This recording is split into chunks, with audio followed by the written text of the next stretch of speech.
Bonjour à tous et bienvenue sur Aquazen. Aujourd'hui on se retrouve pour une vidéo consacrée à l'entretien de mon bac 60 litres, car ce type de vidéo m'a été parfois demandé dans les commentaires. Mes bacs ont souvent tendance à être envahis de petits planorbes. Je commence par retirer les plus visibles à l'aide d'une pince, de manière à limiter la prolifération de ces escargots. J'observe, j'examine les plantes où est-ce qu'elles en sont depuis la dernière fois, lesquelles mériteraient de pousser, etc. Donc j'en profite pour faire un petit check et retirer quelques escargots. Là aujourd'hui il y en a 4 ou 5, il peut y en avoir plus. Ce sont des escargots toutefois qui sont pas très gênants, mais qui peuvent vite envahir un bac et devenir assez gênants. J'en avais parlé dans une vidéo précédente. Avant d'utiliser la cloche de nettoyage, je vais d'abord retirer mon bonsaï. Quand on le soulève, il y a quand même pas mal de petites crasses qui se sont accumulées en dessous. Je fais gaffe à pas embarquer un de mes Nyretina qui sont souvent collés sur le bonsaï.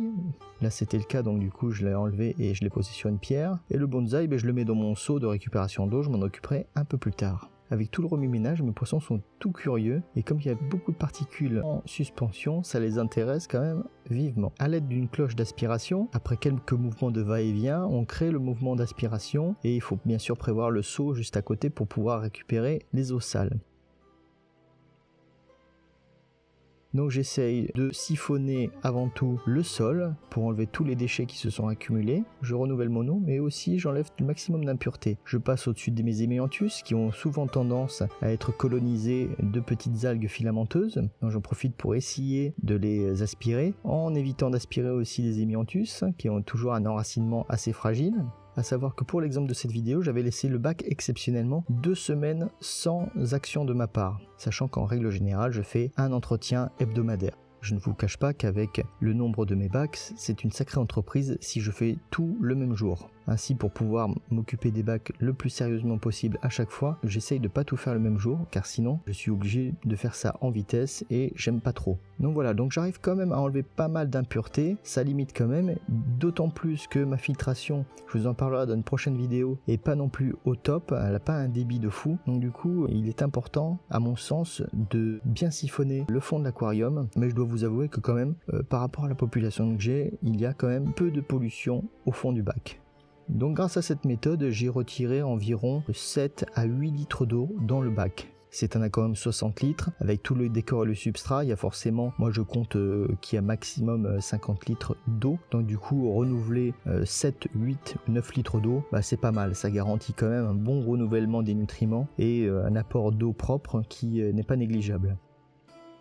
À présent, grâce à la technique de la brosse à dents, je viens retirer toutes les petites algues filamenteuses qui se retrouvent coincées dans mes hémianthus. Alors vous voyez, avec l'autre main, je suis souvent obligé de venir tenir les hémianthus, car si je force trop, les algues filamenteuses sont tellement enchevêtrées dans les feuilles de l'hémianthus que je peux carrément déraciner celles-ci rien qu'en enlevant les algues. Donc c'est une opération assez délicate, pas très compliquée, mais il faut quand même faire gaffe, Sachant que même si j'aime beaucoup le manado, c'est pas le support qui permet un enracinement optimal pour ce type de plante. Alors il n'y a pas que des algues filamenteuses, je trouve également des morceaux de mousse de java qui se développent ici et là. Ce sont des morceaux de mousse de java qui se détachent parfois de mon bonsaï et donc du coup ils ne demandent que ça, que de venir se cacher dans des petits recoins. Alors je sais pas si ça se voit beaucoup au niveau de la vidéo, mais je peux vous garantir qu'une fois qu'on a terminé ce nettoyage, les hémianthus ont un tout autre visage, c'est beaucoup plus net. Donc j'en ai enlevé quand même une bonne quantité et je dois vous avouer que j'ai quand même pas tout enlevé. C'est une opération que je n'hésite pas à reproduire en cours de semaine, histoire de peaufiner l'affaire. Après c'est pas très dérangeant ces petites algues filamenteuses, je pense qu'il faut juste maîtriser son développement de manière à ne pas être submergé et que ça ne devienne pas quelque chose qui va asphyxier la pousse des plantes. Pendant ce temps-là, vous pouvez voir que les poissons sont pas trop stressés, ils sont même plutôt curieux des fois et viennent carrément m'enquiquiner pendant que je réalise certaines actions.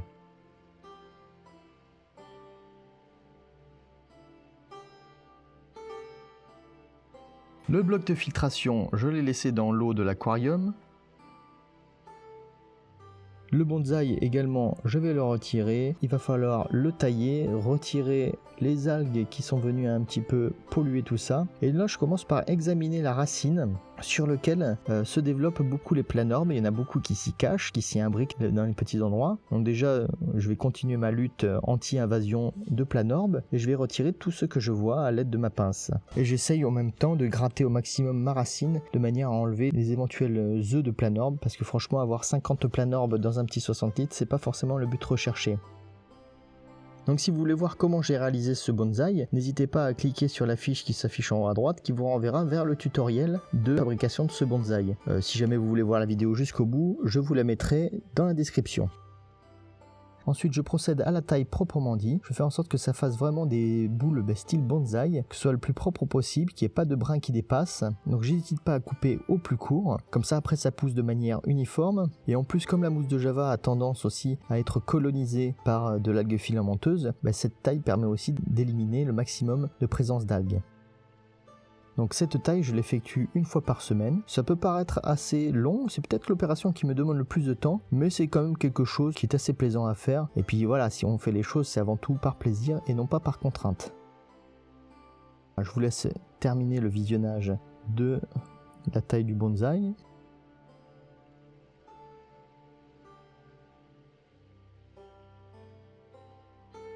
Concernant les masses de filtration, je vais les prendre une par une, sachant que ce sont des blocs solidaires qu'on ne peut pas ouvrir. Si on veut les changer, il faut en racheter, j'en parlerai dans une autre vidéo, mais c'est pas forcément hyper économique. Bon, moi je les renouvelle pas, c'est un bon support bactérien. Donc je les rince avec l'eau de l'aquarium. Elles sont pas trop sales, il faut avouer. Et la dernière, par contre, je l'ai un peu cassée, de manière à pouvoir retirer le perlon et le nettoyer, voire le renouveler de temps en temps. Voilà, c'est quand même beaucoup plus économique, plutôt que de racheter une boîte spécifique qui coûte environ 5 €. Je referme ma petite boîte et je reconstitue mon bloc filtration que je remettrai dans le bloc filtre. Je vide l'eau du bac, bon forcément avec tout ce que j'ai fait, l'eau est un peu teintée, mais ça reste quand même honnête. Il y a tous les résidus de plantes, etc. Je rince mon seau, parce qu'il y a encore des petits planorbes qui s'accrochent au fond du seau. Donc je vais pouvoir remettre en eau. Au préalable, je remets mon bonsaï qui a été soigneusement taillé. Je ne sais pas si vous voyez, mais ça fait quand même un petit peu son effet.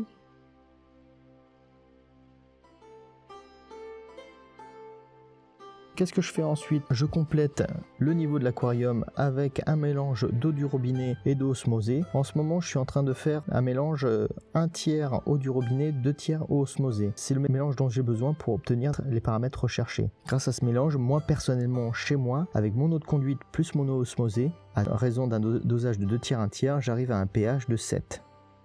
Ensuite, je check mes plantes, je coupe les plantes qui dépassent de la surface. Je vous ferai une vidéo spéciale bouture. Un de ces quatre, il y en a pas mal d'entre vous qui ont demandé que je parle des plantes. Donc, ce sera chose faite dans pas très longtemps. Là, j'essaye de tailler celles qui en ont vraiment besoin, mais je vais pas y aller trop fort, car je sais pas si vous avez vu, à force d'être taillées, bouturées, etc., mes hygrophillas côté droit sont un peu moins fournis. Néanmoins, il faut quand même couper, parce que sinon, plus il y en a à la surface, moins on a de luminosité, et mes gazonnantes, elles ont quand même besoin d'un peu d'éclairage. Donc il faut quand même faire un petit peu le ménage de temps en temps.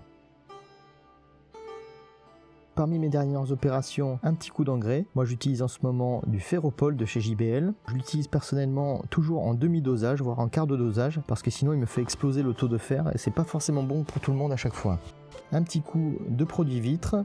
Moi je peux y aller assez franchement car mon bac est couvert. Si vous n'avez pas de couvercle, faites gaffe qu'il n'y ait pas de projection de produit vitre dans votre bac, sinon ça pourrait être un peu dérangeant. Voilà, maintenant que la vitre est nette, on va pouvoir profiter du spectacle et tout simplement s'asseoir devant le bac et puis profiter tranquillement. Voilà, cela conclut cette vidéo. J'espère que ça vous aura plu. N'hésitez pas à mettre un pouce bleu, à vous abonner avant de partir. Allez faire un tour sur Tipeee pour voir son contenu exclusif. Sinon, je vous dis à la prochaine. Allez, ciao. Et n'oubliez pas en attendant, restez zen.